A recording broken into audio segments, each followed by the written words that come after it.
आपण इथं 3 केळी घेतल्यात, त्याची साल काढली. या पद्धतीने आपण गोल तुकडे केलेत. तर त्यामध्ये थोडंसं मीठ, थोडीशी हळदी पावडर टाकून आपण याला लावून घेऊया. इथं आपलं हळद आणि मीठ लावून झाले.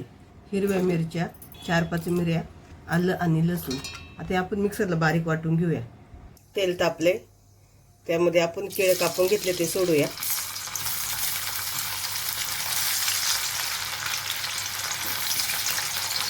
गुलाबी कलर येईपर्यंत आपण परतून घेऊया. एकाला एक चिटकतात, त्याच्यात सुट्टे सुट्टे करायचे असे. आपण हे फास्ट गॅसवरती भाजून घेतोय. इथे बघा हलकासा गुलाबी कलर आला आपला. आता आपण ते काढून घेऊया. आपलं परतून झालेत. आता आपण फोडणी देऊन घेऊ. आपण जे केळ्याचं तेल होतं त्या तेल घेतले. त्या तेलामध्ये जिरं, 2 तेजपत्ता आणि 1 कांदा परतून घेऊया. कांदा परतलाय, त्यामध्ये 1 टोमॅटो, तो पण आपल्याला परतून घ्यायचा आहे. इथं आपला टोमॅटो परतून झालाय. वाटण टाकून घेऊ. आपलं वाटण परतून झाले. हे मी सगळं फास्ट गॅसवर परतले.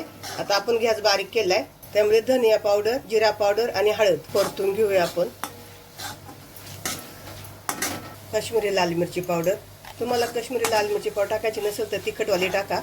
आमच्याकडे जास्त तिखट खात नाही म्हणून मी काश्मीरी लाल मिरची पावडर टाकली आहे. आपण 1 बटाटा सोलून चौकोन तुकडे केलेत, ते पण परतून घेऊ. आता इथं गॅस थोडासा आपण मिडियम करूया. बटाटे परतून झाले.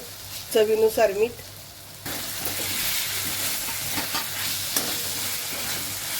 त्यामध्ये थोडंसं आपल्याला गरम पाणी ओतायचंय, अगदी थोडंसं, अर्धा कप. आपला गॅस मिडियम आचवर आहे. आपण त्यावर 2 मिनिटासाठी झाकण ठेवून घेऊ. 2 मिनिटं झाल्यात. आपण झाकण काढून बघूया.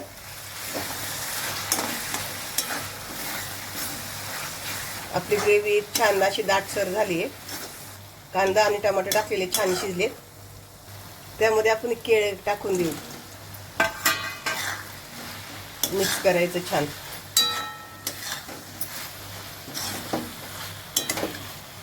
इथे आपले परतून झालेत केळं.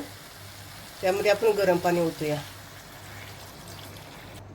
आणि मिक्स करून घेऊ. कच्चा बटाटा शिजेपर्यंत झाकण ठेवून घेऊ. आपण झाकण काढून बघूया.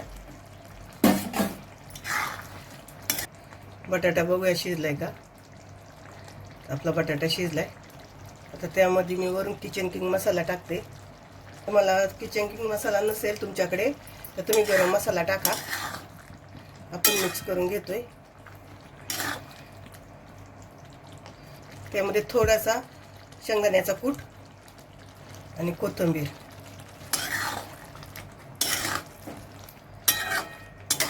आपलं मिक्स करून झाले. आपण गॅस बंद करूया.